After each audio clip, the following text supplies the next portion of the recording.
जी, अस्सलाम वालेकुम स्टूडेंट्स। हमारे पास जी 10th की न्यू बुक आ गई है जिसका हमारा फर्स्ट टॉपिक है कॉम्प्लेक्स नंबर। तो उसके बारे में बात करते हैं। इसको समझने के लिए यहाँ पर 2 एग्ज़ाम्पल्स दी गई हैं। इसको देखते हैं। फर्स्ट एग्ज़ाम्पल है x square minus 1 is equal to 0। अब इसको देखें x square minus 1 is equal to 0 है तो एक्स स्क्वायर प्लस 1 के इक्वल हो जाएगा। फिर स्क्वायर रूट लेंगे तो 1 का स्क्वायर रूट तो 1 ही होता है, तो ये एक रियल आंसर्स आ जाते हैं। एक और एग्जांपल हमारे पास मौजूद है x square plus 1 is equal to 0 है। इसको सॉल्व करते हैं तो x square is equal to minus 1 आता है, और जब माइनस 1 का स्क्वायर रूट लेते हैं तो वो रियल नंबर नहीं आता। 1 का तो रियल नंबर होता है स्क्वायर रूट लेने से, बट माइनस 1 में नहीं आता। तो इसका मतलब ये हुआ, बाय ग्राफ उसने रिप्रेजेंट करने की कोशिश की है कि यहाँ पर एक्स की वैल्यू जो है वो प्लस माइनस 1 है। इसका मतलब एक्स एक दफ़ा माइनस पे और एक दफ़ा प्लस 1 पे, माइनस 1 पे और प्लस 1 पे एक्स एक्सिस को इंटरसेक्ट कर रहा है। बट यहाँ पर कोई रियल नंबर नहीं आया, तो इस वजह से आप इस ग्राफ में देख सकते हैं यहाँ पर कोई भी पॉइंट हमारे पास एक्स एक्सिस पे मौजूद नहीं है। इसका मतलब जो एग्जाम इक्वेशन नंबर 2 हमने सॉल्व की है, इसका कोई रियल सॉल्यूशन नहीं है। तो इक्वेशन 1 हमने सॉल्व किया है जिसमें 2 रियल सॉल्यूशन है, एक प्लस 1 और एक दफा माइनस 1 है। सो एक तो ये चीज होगी आपके पास। इसका मतलब स्क्वायर रूट माइनस 1 सॉल्व नहीं होता।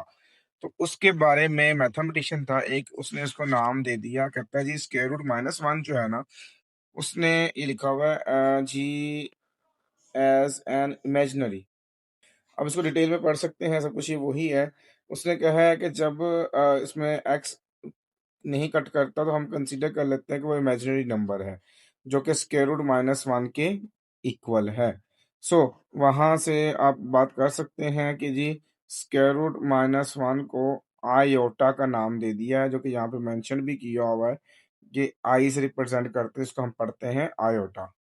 और यहाँ से by taking square on both side किया तो iota square is equal to minus 1, जो कि हमने क्वेश्चंस के अंदर यूज भी करना है, जैसे एग्जांपल 1 आपके पास गिवन है। ये इसको एक एज अ ऑब्जेक्टिव कह लें, आप एज अ नॉलेज कह लें। उसने लिखा हुआ है जी कॉम्प्लेक्स नंबर जो है are essential for many technologies like smartphones में यूज, सिग्नल प्रोसेसिंग में यूज की जाती है, एमआरआई इमेजिंग में यूज की जाती है। खैर, नेक्स्ट आप देख सकते हैं यहाँ पे हिस्ट्री कुछ बयान की गई है और उस ऊपर से डिटेल में बातें की गई, वही जो मैं आपसे चीज़ें शेयर कर चुका हूँ। तो हिस्ट्री के एज ऑब्जेक्टिव आप देख सकते हैं कि idea of complex number first emerge in 16th century. 16th century में ये आइडिया आया था, और इटालियन मैथमेटिशियन था जिसने इसको डिस्कवर किया था कि equation could still be solved when they involve the square root of negative number, जैसे square root of -1, square root of -2, square root of -16। तो ये डिफरेंट नेगेटिव, पॉजिटिव वाले तो सॉल्व होते आ रहे हैं, नेगेटिव को सॉल्व करने के लिए इसके बारे में बात की थी। ये इटालियन मैथमेटिशियन था। फिर 18th सेंचुरी के अंदर जो है वो एक जर्मन मैथमेटिशियन था जो एस्ट्रोनॉमर था, उसने इसको इस आइडिया को एक्सपेंड किया था। ये प्रॉपर डेफिनेशन हमारे पास मौजूद है कॉम्प्लेक्स नंबर की। A complex number is a number expressed in the form of x plus y iota, where x and y are real numbers and iota is the imaginary unit। ये हम बात कर चुके हैं, और iota square is equal to -1 होता है, ये बात कर चुके हैं। ये प्रॉपर इसकी डेफिनेशन होगी। आगे देखें तो हमारे पास आता है rectangular form of a complex number. अब ये क्या है, कहता है जी a complex number is of the form x plus iota y or x plus y iota, where x and y are real numbers and x is called the real part क्योंकि इसके साथ आयोटा नहीं है, and y is called the imaginary part of complex number। ये question के अंदर चीजें use होनी, चीज याद रखिएगा कि जिसके साथ आयोटा होता है वो इमेजिनरी पार्ट होता है, जो आयोटा के बगैर होता है वो रियल पार्ट होता है। और यहाँ पे एज ऑब्जेक्टिव इसको बड़ा अच्छे से याद करना है। आपने लिखा हुआ है if x is equal to 0, इसका मतलब अगर रियल पार्ट 0 हो जाए तो कॉम्प्लेक्स नंबर जो होगा उसको हम कहेंगे प्योर इमेजिनरी नंबर है। यानी ऐसा कॉम्प्लेक्स नंबर जिसमें रियल पार्ट 0 हो और इमेजिनरी पार्ट कुछ भी हो, तो वो हमारा क्या कहलाता है, pure imaginary number. If y is equal to 0, अगर हमारे पास इमेजिनरी पार्ट 0 हो जाए, then complex number is said to be real, तो वो रियल होगा। जैसे मैं एग्जांपल देता हूँ, यहाँ पर मेरे पास एक कॉम्प्लेक्स नंबर है जी 2 प्लस 3 अयोटा। लेकिन अगर 2 रियल पार्ट है, उसकी मैं 0 प्लस 3 अयोटा लिखूँ जो कि 3 अयोटा है, तो इसको देखें तो रियल पार्ट इसमें नहीं है, तो जिस वजह से इसको हम कहेंगे ये प्योर इमेजिनरी नंबर है। इसी तरह से हमने क्या करना है, 2 प्लस 0 अयोटा है।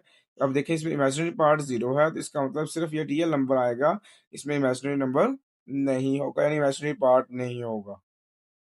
एज़ एन एग्ज़ाम्पल उसने हमें समझाने की कोशिश की है कि हमारे पास x प्लस अयोटा y है एज़ z जो होता है वो कॉम्प्लेक्स नंबर को रिप्रेजेंट करने के लिए यूज़ किया जाता है। तो इसका मतलब ये हुआ जो x है वो रियल पार्ट ऑफ z है और y जो है वो इमेजिनरी पार्ट ऑफ z है। देखिए जो रियल पार्ट है उसको re से रिप्रेजेंट किया गया, जो इमेजिनरी पार्ट है उसको im से लिखा गया है। एग्ज़ाम्पल दी है कि real part of 5 minus 7 iota. तो आपको मैंने बताया जो अयोटा के बगैर है वो 5 है, तो 5 इसका रियल पार्ट हो गया और अयोटा के साथ -7 है, तो वो उसका इमेजिनरी पार्ट हो गया।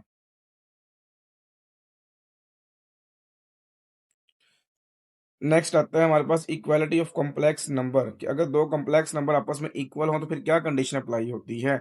उसने एग्जांपल दिया है कि हमारे पास दो कॉम्प्लेक्स नंबर हैं। फर्स्ट कॉम्प्लेक्स नंबर हमारे पास है जी x1 प्लस योटा y1, दूसरा कॉम्प्लेक्स नंबर है z x2 plus iota y2 are said to be equal. ये दोनों आपस में इक्वल होंगे इफ एंड ओनली इफ दोनों के रियल पार्ट और दोनों के इमेजिनरी पार्ट आपस में सेम होंगे। जैसे मैं एग्जांपल देता हूँ, मेरे पास है जी 2 प्लस 3 अयोटा। ये एक नंबर है जिसको मैं Z1 का नाम देता हूँ, फिर Z2 का नाम देता हूँ, वो भी सेम लिखता हूँ। अब दोनों आपस में इक्वल होंगे क्योंकि इन दोनों का रियल पार्ट सेम है और दोनों का इमेजिनरी पार्ट भी सेम है। अब ये बेसिकली कंडीशन हमने क्वेश्चंस के अंदर यूज करनी होती है। जैसे मैं यहाँ पे लिखता हूँ ना कि x plus y iota is equal to 2 plus 3 aorta.